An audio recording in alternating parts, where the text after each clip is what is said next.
Uganda. Good evening and welcome to this edition of the Hot Seat on 933 KFM. I welcome you, our listeners across this beautiful land, the Pearl of Africa. My name is Patrick Kamara. Tonight, we look into the promises that are being made by the aspirants who are trying to dazzle Ugandans to give them the mandate to lead in the different positions of authority. We have seen many now going for nomination at the council level, district chairpersons, mayors of divisions and cities. They are talking big. They have a very rosy and glorious kind of promises to the people. If you look at the manifesto of almost every politician, you see what wonderful ideas they could have. And some of them perhaps end up not even implementing what they talk about. But yes, they sign a contract with the people promising so good. But also, it is also possible that sometimes Ugandans are not even interested in looking at somebody's manifesto. Sometimes there's moments like these when they just ask for something little for them to eat. But because that's the time when a leader is so malleable, you can turn him and get him to do whatever you want. Because after elections, maybe the story can be different. So let me introduce my panelists this evening. In the studio, I have Mr. Jarvis Atwine, who's an economic analyst. Thank you so much for joining us, Jarvis. Good evening, sir. It's a pleasure being here again. Thank you, Kamara, for hosting. We shall also be joined shortly in the studio by Mr. Mberaze Jassi Maula, Mayor, Rubaga Division. And also joining us online is Mr. Simon Kaheru, Chairperson, East Africa Business Council, Uganda Chapter. Simon, can you hear me? I can hear you. Thank you for having me, and good evening. All right, thank you. Fellow panelists. Yes, and shortly we shall be joined by Mberaze, and because for him he comes with real experience of leadership, of contesting for power, of winning and leading the people. You know, Jarvis, what will really transform Ugandan society that leaders should promise a citizen, and what should citizens demand from them this time around? Thank you, Kamara. I'm happy to be here again, and you're talking about leaders. Yes. Who is a leader? Who is the legislator in your parliament? Who is representing you at that parliament? A senior six leaver? He's given a booklet of 250 pages to interpret a tax amendment bill, which who cannot even define the word, what is tax and what is it all about. I think we need to get back the basics of knowing from the time these leaders are, the way we set I would call it the criteria of choosing our leaders is something that is worrying. The second thing that worries me is what happens. I see my brothers in NRM on what happened at Kololo, on the way how leaders are behaving, real honorables. We have seen scuffles in our parliament in Uganda here. Parliamentarians kicking each other, honorable members. And I come back to what is happening to one of the political parties, I don't fear to mention it, NUP. I see how leaders are selected. I've seen someone who has qualifications, who has been a good legislator before, and he has not been given a card. So I wonder to say, where we are as a country, it is something of concern. It is an issue of concern. When we see in the NRM primaries and or voting at Kololo Delegates Conference in the NEC, is it NEC or SEC? And people are dishing out money. For some information, I would say that there is where I went and they said that this hotel has been booked by so and so, because the delegates are going to sleep there for 4 days. Jarvis, let me get back to the qualifications that one needs to have to be a member of parliament. A senior 60. Yes, because that's the minimum you must have. The minimum. But really, when you look into the parliament that we have right now, that parliament has men and women who have actually gone to school with a very high qualification, master's degrees, PhDs, and degrees. The majority do have that, even though the minimum qualification is very low. But the majority are men and women who are really educated. Absolutely. And if you compare them with the 1962 or 64 kind of parliament, people had modest education, certificates, grade 2, grade 3 teachers, but they were very good in legislation, in legislating for their country. I hear you. So sometimes it may not be the academic qualification you're talking about. The mingled, there is something more than academic. There is something, because if you're talking about the papers, academic, that parliament has. People who have gone to school. There is something that, Kamala, we need to bring on board. We have seen people who have been good legislators. They have been floored by people who have a senior 6 certificate or equivalent, or something of a certificate of prior learning, and you qualifies to be an MP. And the person who has been floored is a person who is much more educated. Now, when I look at the aspect of the uneducated one competing with the educated one in elections, he has money. The educated one doesn't have money. Now, the educated one is also pushed to meet the demands of what is required of him to go to parliament as well, and thus he has to play dirty. That's why we have found, like the way you've said, we have found our parliamentarians who are clean going dirty at some point. Money has to be splashed out for him to come to parliament, and that is dirty. Whereas education is fundamental, yes, and people should have it for you to be a very good legislator. But I think we needed more people of values, people of substance, people who have some kind of integrity. Because sometimes people can attain the education, but then you have an integrity deficit, and then it won't help. And there could be this guy who has not attained so much education, but he's a man and woman of value. Thank you so much. He's a man and woman of integrity. Patrick, you brought it correctly. The Ugandans, what they are looking at right now is not who has studied and now who has not studied. That's where it has reached. Now they are looking at someone who can deliver. And where delivery is becoming a challenge. We are looking at people who enter into parliament, and you look at what they are able to offer to Ugandans. Zero. I would not call it even 10%. You find that actually the arms of government, the legislature, the judiciary, and the executive, they are not in connection, because the executive is fighting hard for the wananchi. The parliamentarians are fighting hard on how to raise their emoluments. Now, the question would be to say, when there is that scuffle, you would find that now the executive needs the parliament to approve what helps people. And parliament is also saying, now, if you want us to approve this, we also want you to approve ours, what belongs to us.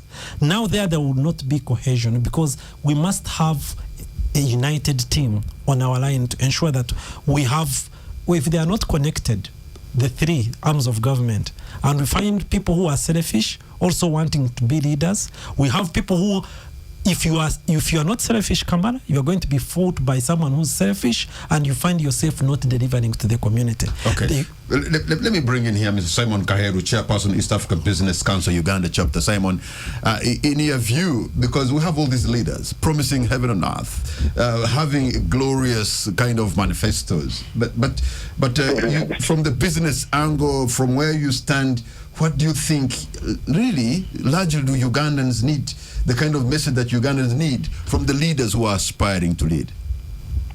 So you said twice so far that they offer grand manifestos, and I don't think that's accurate, because I rarely see manifestos. In fact, it's mostly the presidential candidates or parties that are vying for presidential positions that will present manifestos, and we all know that we've not seen many credible ones from many of the parties involved.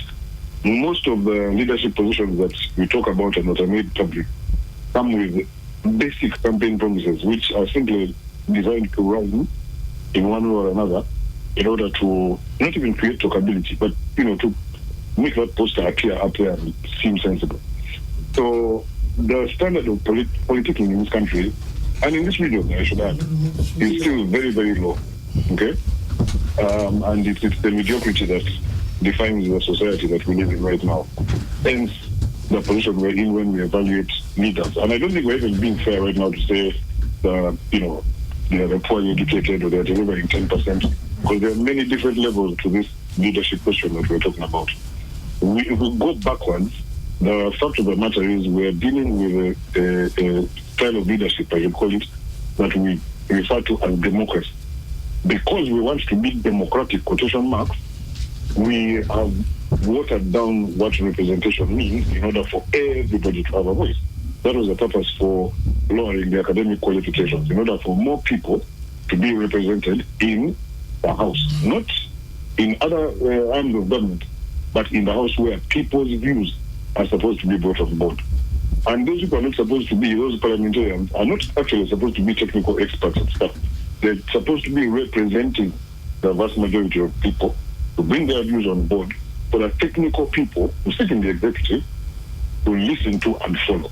That's supposed to be, the workings of this system of government that we have, which we know is not working as it should.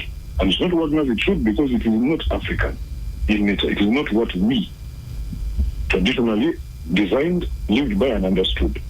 When you compare it to the business world, as Patrick you asked me, there's no business leader who is elected to be the chief executive officer and make profits. No.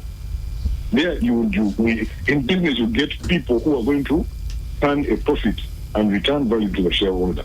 The people who are going to run the business in the best possible way. And there are no politicians in that story. Okay, you want people who understand the trade in which you're engaged in.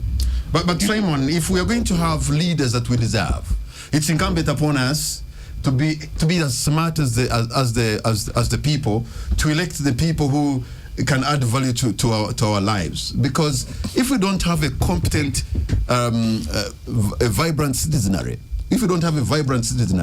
then we can get whoever, because there is less civic competence amongst the people. Patrick, and that is what you deserve. The reason the phrase is you get the leaders you deserve is if you're lazy, you get lazy leadership. If you're foolish, you get foolish leadership. It's as simple as that. And that's why it's a challenge for all of us as the citizenry to get involved in grooming our leaders, electing them, and then challenging them to do what we expect, what we want them to do. But unfortunately, we normally sit back. Once you put people into positions of power, you sit back and you become lords. And that's part of the problem of our system that we're following now, because we instead of the elite running the way they were supposed to, they instead replaced our colonial masters and became masters themselves. Okay. Well, hold on to your point now. We have been joined in the studio. We are honored to have the Mayor of Rubaga Division, Mberaze Zaki Maula. Thank you so much for joining us, sir. Good evening. Thank you very much, Patrick. Zaki Mberaze Maula, you have forgot something. Tata Namuli. That's the brand. Oh, yes, Tata Namuli. That's a very good brand. How could I forget that? Tata Namuli, thank you so much for joining us. So honored. Yes. I know you are moving all over Rubaga, trying to dazzle the supporters to be able to give you the mandate to lead and continue. Yes, sir. But what is this thing that you really want to do for Rubaga? Rubaga is a different kind of division compared to other divisions in the world. Like in Uganda here, Rubaga division is totally different. Where it houses the Buganda kingdom. I don't know if you know it. Yes. That is the Bulange and the Ruby of the Kabaka. Also, the historical sites under the kingdom of Uganda, which attract many tourists coming in, like Kasui Tombs. We have the Kabaka's Lake, where I'm trying to do the road now. The road is being on Mayujim. The road is being constructed around the Kabaka's Lake, because that lake is the biggest man-made lake in the world. It was dug using a small hole. Compared to other lakes that have been man-made, and they use big trucks. So we're trying to see that Rubaga is not a different kind of division compared to other areas. And we have tried to do a service. I've been there 5 years. We have tried to do roads.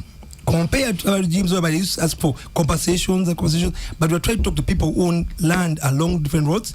Roads have been done. So far we've done 10 roads. So people are able to give you land without asking for compensation. Okay. And it is a big achievement, because most leaders were waiting to say that government gets money, which they don't have, to say to compensate people. We have been able to do roads, and development is running at a fast speed, even in Rubaga Division. We have been able to also to get bursaries for different for students within our community. We have been able to get about 500 under my scheme, Mberaze bursary scheme. We have a number of people who are studying because of that bursary scheme. The only thing you can give it to a child is to get educated, and also drainage. Because as a mayor, you're supposed to do works on ground. We have put up drainages within the small drainage within our areas, and do also box culverts. But you know, within those areas. Mr. Mayor, Mr. Mberaze, yes, sir. The most important thing, I suppose, for somebody in Rubaga division is to have a livelihood, to know that I'm going to go home every evening, there's something I have. My people can take care of my people. Yes, sir. What are you doing to the incomes of the people? Now, that's why we have been trying to work along the number of NGOs, skilling the youth, whereby they can get some skills, tailoring, bakery, mechanical. So we have been working with a number of different organizations within the division so that they are able to empower our youth to earn some skills so that they can be able to earn a living. Okay. Yes. Mr. Mberaze, Maula Tata Namuli, and Jarvis Twine, and also joining us online, Simon Kairu. Gentlemen, we're going to take a break, and the hot seat will be right back. Welcome back to 933 KFM, and this is the hot seat. My name is Patrick Amara. My guest this evening in the studio, I have Mayor Rubaga Division, Mr. Mberaze Zake Tatanamuli. We also have an economic analyst, Jarvis Twine, and joining us online is Simon Kaheru, Chairperson, East Africa Business Council, Uganda chapter, and we're looking at the promises are given at campaign level. You know, in most cases, Mr. Mberaze, yes, let me go back now to Simon. Somebody says the words that are spoken during the campaign are so glorious, but whenever the election is over, sometimes the reality kicks in, and in some cases, if the members of parliament, they actually don't even come back to the constituencies. No wonder many of them don't come back for second term or third term, because the situation gets very different. What should we do as people who are going to vote to start understanding the words and the promises so that we actually get to know the truth before we even cast our vote? Well, Patrick. Yes. But you can also hear me. So, step one is to understand the political process as not being a 5-year event, but a day-to-day activity. Yeah. When we talk politics, when it's time for election, once elections are ended and people get into power quotation marks, we say they are in power and we walk away, which is not what the case. The fact is that they are there to serve us. What Zaki Mberaze, that man is an old-time friend of mine.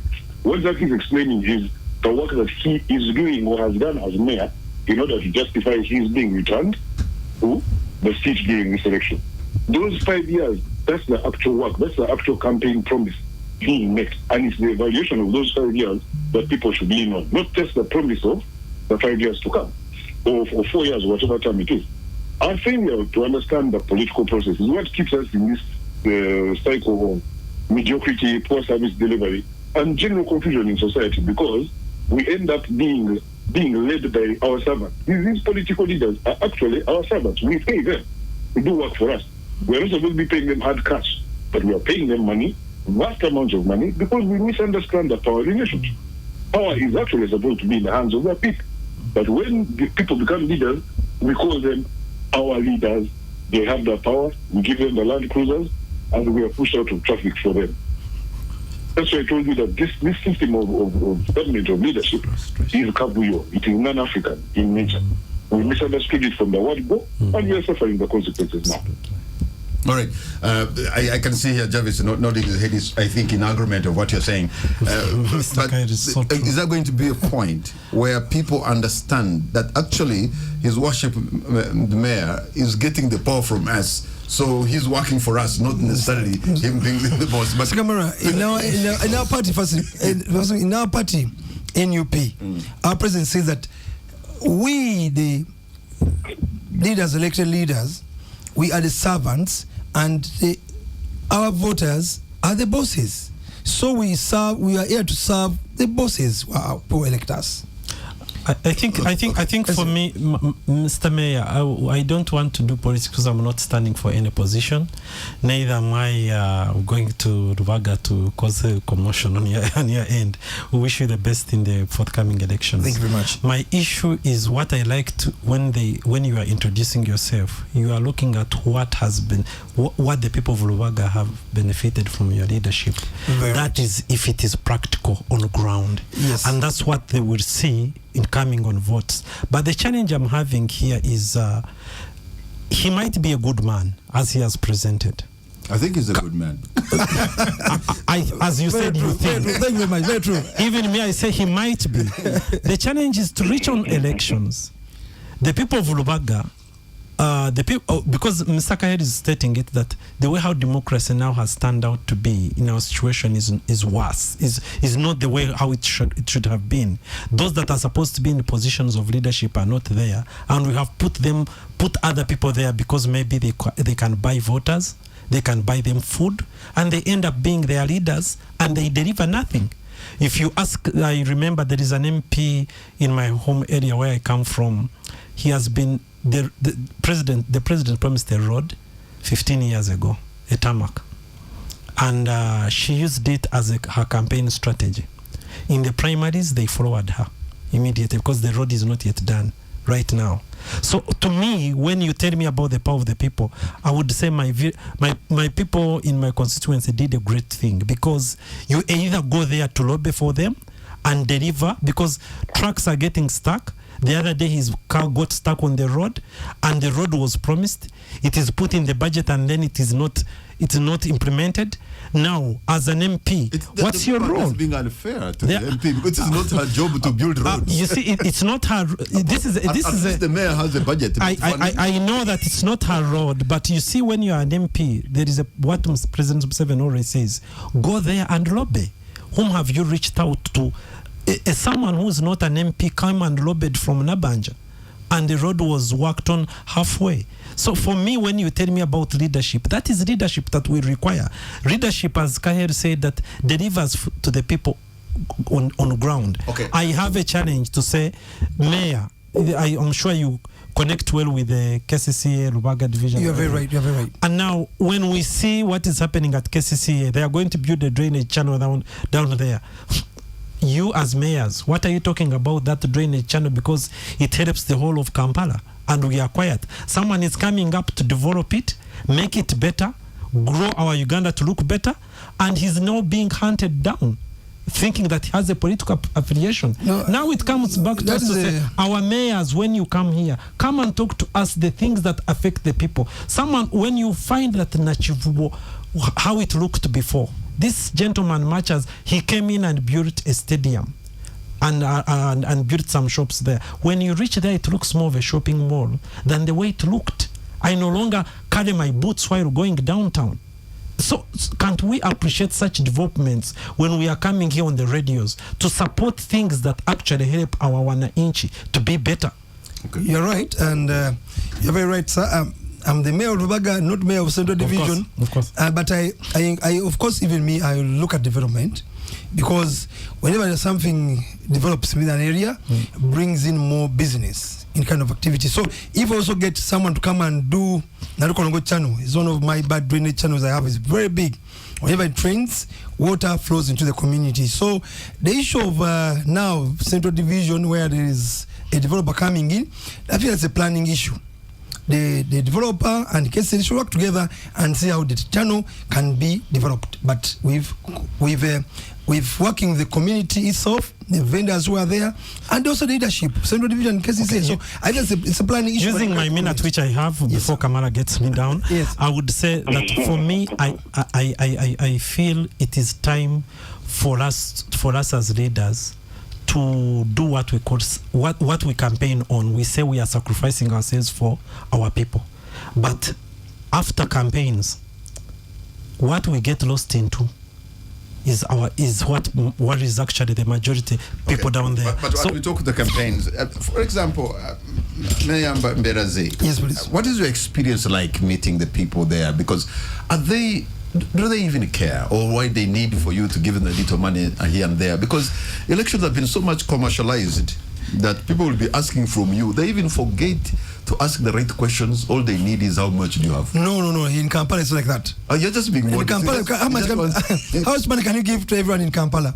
That one is done in somewhere, maybe Kunjiri or Bushenyi, where people buy waragi and people vote for them. You saw it recently. My colleague has talked about someone gave out money and people voted. But in Kampala, people vote for those who can pass on their voice and see that they have problems, that voice which is somewhere, and that problem is solved. That's why we come in to serve, because people in Kampala, you know who can do better for them. But you have we fights, can do better for them. You have fights at City Hall. The Lord Mayor is not talking. The executive director is not taking the ministers. You know, the NRM councillors are fighting Noop. So this is no. It's very hard. Even if you have a plan to work to actualize that plan in that toxic environment of KCCI, it's hard. No. So like that. As a leader, me am Beraze Zaki Maula Kitanamuni, Mayor of Lubaga Division. I know what to do if I want to serve my people. I work in good relationship with the ED and the team and the engineers. So that my roads are done, my drainage is worked on. Because there's a budget. Although it's a minimum budget, but we try to work within that minimum budget to work for the people. Some drainages have been done within my communities in Lubaga. Anyway, I've seen some roads from Mengo via Lusate going to Mutesa 1, Lugala, Mutesa 1, and a few roads have been that is our emphasis. Those people were there, they wanted people to be compensated. The money which wasn't there, that's why roads they were not done many years back. We had meetings with communities. We have used for some parts and things have been done out. So our encouragement is that working with the people is not easy, Mr. Mayor, maybe money is about how you present yourself and for the vote. Gentlemen, Mayor Mberaze, Mr. Javisa Twini and Simon Kair online. Gentlemen are going to take a break. When we come back, I'll be asking Mayor Mberaze, because even at the Lubaga division headquarters, the councillors themselves sometimes have been up in arms, fighting amongst themselves. We'll be welcome back to 933 KFM, and this is the Hot Seat. My name is Patrick Kamara. And my guest this evening, I have Mr. Jarvis Satwini. He's an economist, and I also have Mr. Mberaze Tata Namuli, Mayor of Lubaga Division, who's looking for another Kisanja, another term to serve the people. But very true. You know, sometimes you can be telling us all the good things, but to be honest, even you at the council, your councillors have been up in arms sometimes. You're very right. So how do you work when the councillors are fighting amongst themselves? No, it happens when you're giving a service. You see, you can't have one position all the time in the council. As a NUP, we have our own caucus. It makes a decision on something. And then also we have independence in that council. We have a speaker who is from a different party. So you end up into that kind of not allowing our caucus, what is coming from NUP and also what is coming from totally different. So in that confusion end up into a muscle, but it's not that we don't look at serving the people. Our issue is that when you work out through the muscle, we come and on the same table and serve our people. But we can't have the same views. We have different arrangements. What our party wants, he wants us, the councillors and the mayors from NUP, to give different service, and those people maybe not look at the same line. Yeah, but you don't send very good Parliament, example, even in Parliament, some cases these guys go bare knuckles, really have real fights. It is healthy in politics everywhere in the world. Real fights. South Africa is there, Kenya is there. I think have different positions on something. You end up into, because that is healthy when you're fighting for your own rights. You're saying fighting, going bare knuckles in your council. As long as you're fighting for the good of your people. I think Mayor, I would send a message to you. We need to realize that on your position where you are, you get money from the central government to do this infrastructure, everything, education and everything into the division. And now I'm finding government bringing in government programs to support you in making sure that your people are helped. The point that would say as a mayor, would you say that they have brought 1 billion from the people of Lubaga for this program of PDM, and you say I'm involved to ensure that my people get this money, to ensure that the household income grows. I'm looking at these scenarios of you being in opposition and a government program like that is coming, and all of you are turning it. You are not in support of it to help your people, and your people remain in the way you found them. No, I think, in the name of giving them roads, because I've had good roads, but as Kamala stated, I can have a good road while I'm still hungry. Walking on a good road doesn't mean that it's going to feed me. I would encourage leaders, whether in opposition or not, look at the grassroots person. The sugar is good. The sugar prices, if they are going high, how is the the how are the leaders coming in to support?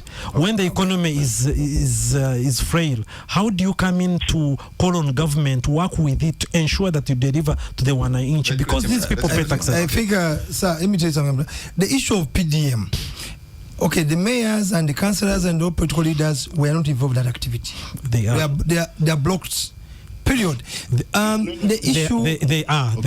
I know because I know what has been going on, and it is under the office RCC and NRM. But even in Kampala here, you cannot compare a parish of Kampala and a parish in somewhere in Masaka or somewhere in Imbarara.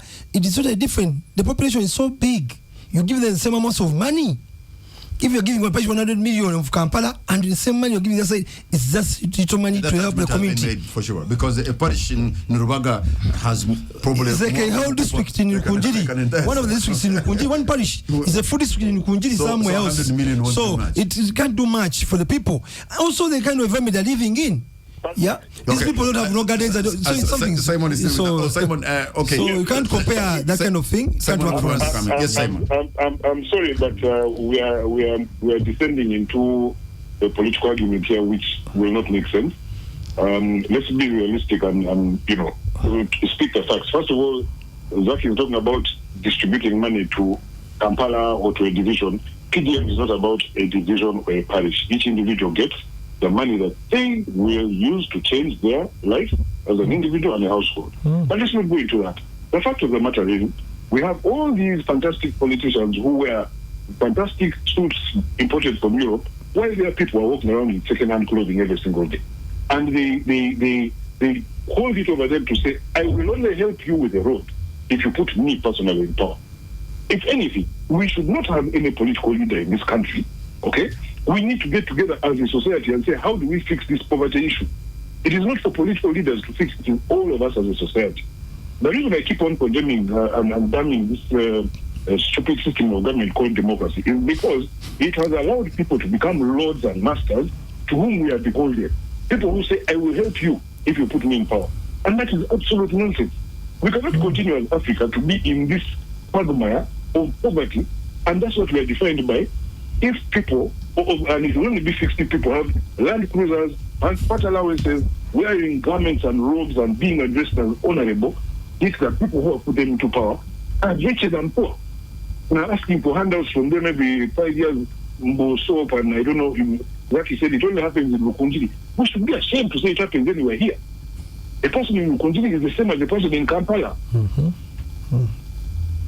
Yeah, but I think one argument he is saying, which I think Mr. Mberazo has a point, is that when you have a government program like a parish development model that wants to give out 100 million per parish, you should also be very cognizant of the fact that in some cases the population is so high. Patrick. Yes, Simon. Patrick, the program is not 100 million per parish or per what. The program is an amount of money allocated to an individual or household. Yes. I support. Yeah, so let's not change the argument and make it okay, here is the leader here because he's the mayor. So households we are talking about PDM given. It is given per business, and if we have how much money is allocated? 1 million shillings per business. Yes. So if we have a business, and for that group, I would say that if Lubaga now, like I have Lubia Parish, having over 100,000 people. Compared to another parish somewhere else, with maybe, if I have 100,000, maybe 10,000 or 15,000. It's so less if you compare the two. The other parish with 15,000 their side, and this one with 100,000 people. And they all get the same amount of money. That's what I'm talking about. That's the deep investment into the ocean. And you can't say, some money. Yes, Simon. Yeah, let's not dilute this argument by being political. All the documentation is there. Anyone listening, and even you, Zaki, you can go and do the research. The reports are there in front of you. This money is disseminated to individuals to go and implement life-changing programs that will bring them into the money economy. Regardless, it's supposed to work regardless of whether you are NUC, NRM, or whatever other party exists out there. If people want to change t-shirts in order to get the money and then go and change society, please let's allow them to do so that we stop being a poor country. So let me get this. Let me get this. Hasn't this program is it not allocating a certain amount of money to particular parishes? No, it is to individuals within those parishes. Yes, but that parish will get 100 million. And in that 100 million, individuals can get $1 million depending on how they can do it. The issue is there is a parish. Depending on what? Depending on what business they have. Okay. So let me tell you what I know about the parish revolving fund. Okay, that is used to run PDM. Okay, you have households who are who form what they call an enterprise group. Yes, an enterprise group, and they are given money to open a circle. Okay, each household, okay, that household is not represented by an individual. Of course, in my household, I'm not going to come with my wife and each of us gets 1 million shillings. No, because the community is the one that is involved in identifying. But Simon, what you're explaining, we are in agreement on that one. But the question is, how much money goes to every parish? Well, it depends. It's varying according to the number of people in the parish. Actually, that's the only difference. Actually, I think his last point for me is very key. But for me, where I'm having a challenge is one. You see, when I brought in a parish development model to our mayor here, we are talking about the communities. And for me, that is very key. The communities that the community is coming from, they need that money, however much we are calling it small, because no one is going to give it. But the government is not only bringing in PDM. How do we support in other government programs that have been there? Instead of rejecting them politically, because I've seen it in somewhere in Chile, some programs were being rejected. They are not supported by mayors there and leaders, because they will feel that they are attached to government, and so they cannot pay their allegiance to people in Kavule, the leadership in Kavule. So you find a mayor or even a councillor rejecting a service for his community because it is being brought in by government, and you ask yourself, how best can we fight poverty? Can we work together as leaders, since we are already elected, to ensure that our people come out of that vicious circle of poverty in the name of saying no? We put our political differences down, we serve our communities. You see, maybe on that.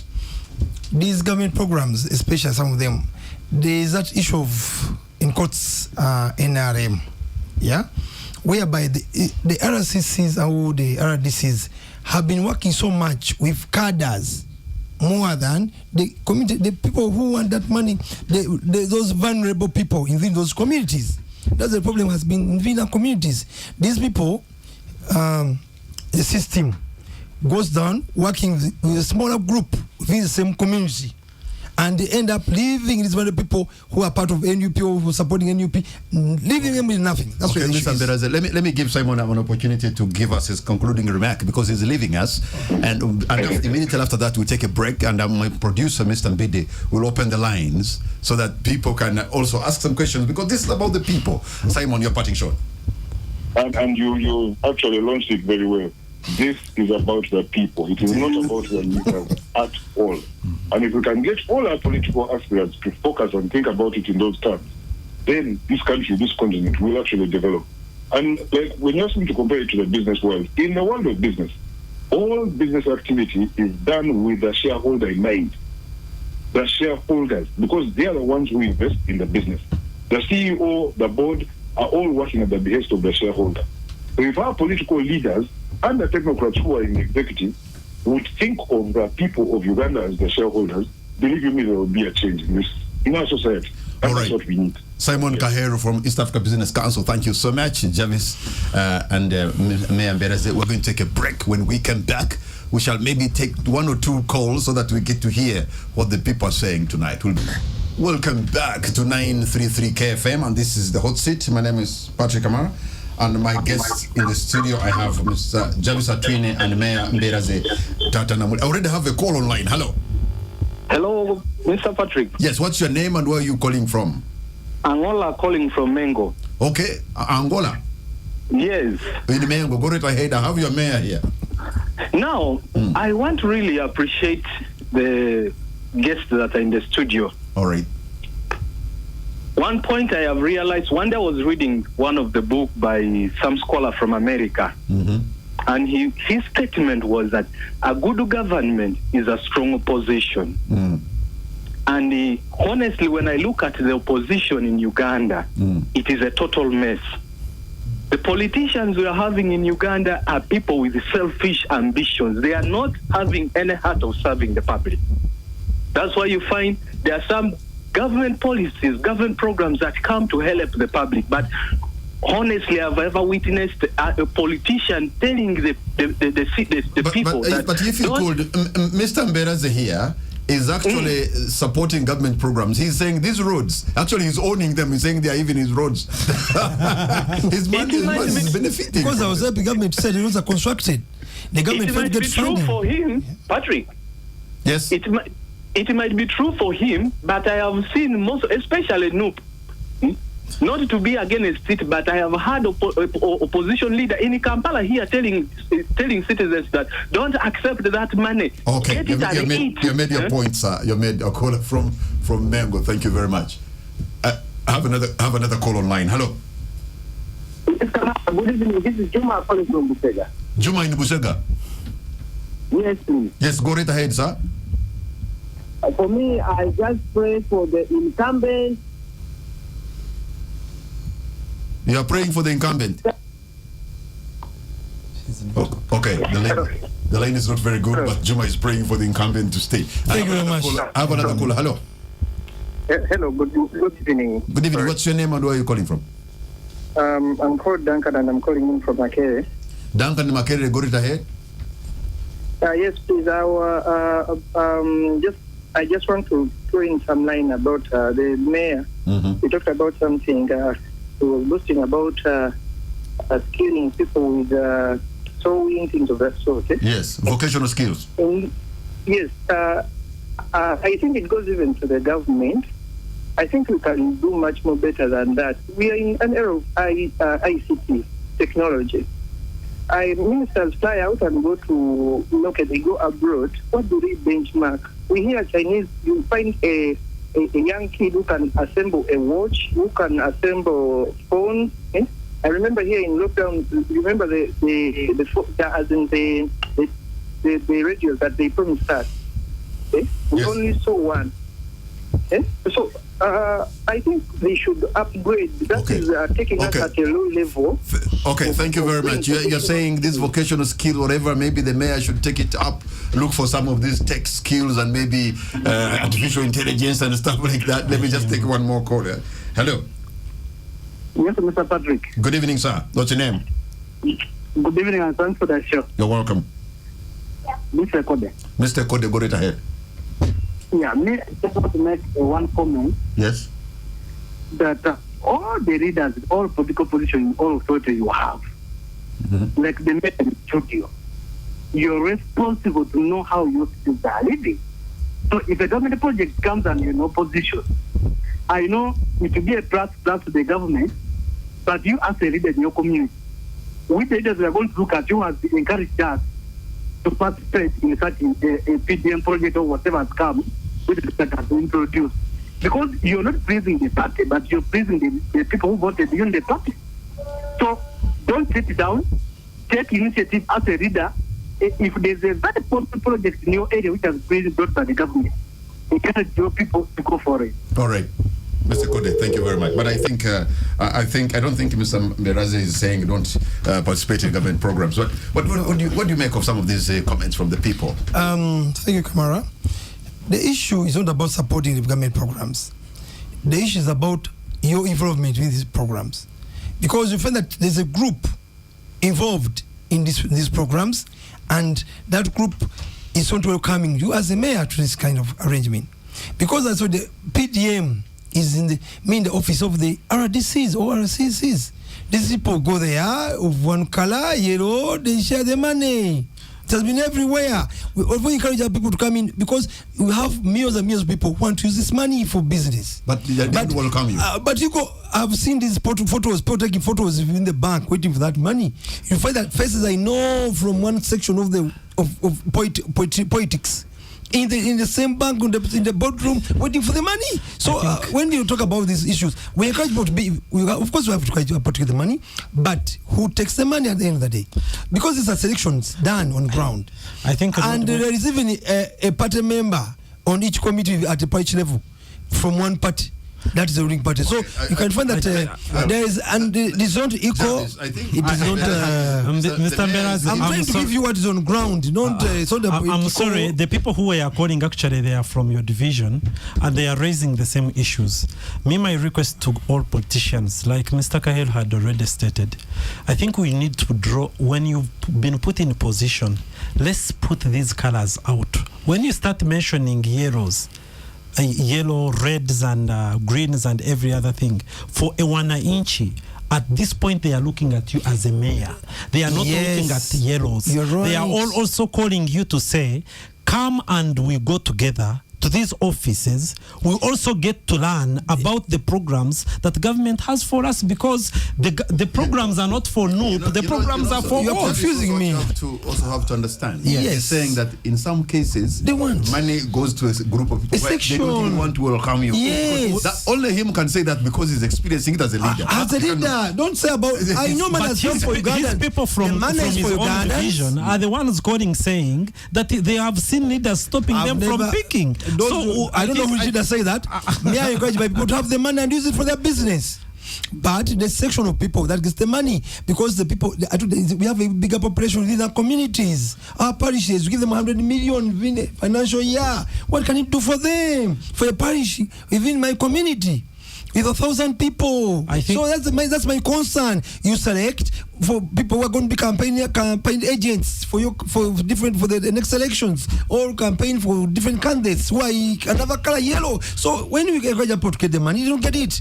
That's our issue. This is what we're going to do. I'm going to give you each a minute and a half to make a concluding remark. Let me begin with you, Jarvis. Thank you so much, Mr. Kamala. I would thank you for moderating well this evening. But my cry to every leader listening in here is to say, look at the needs of your people.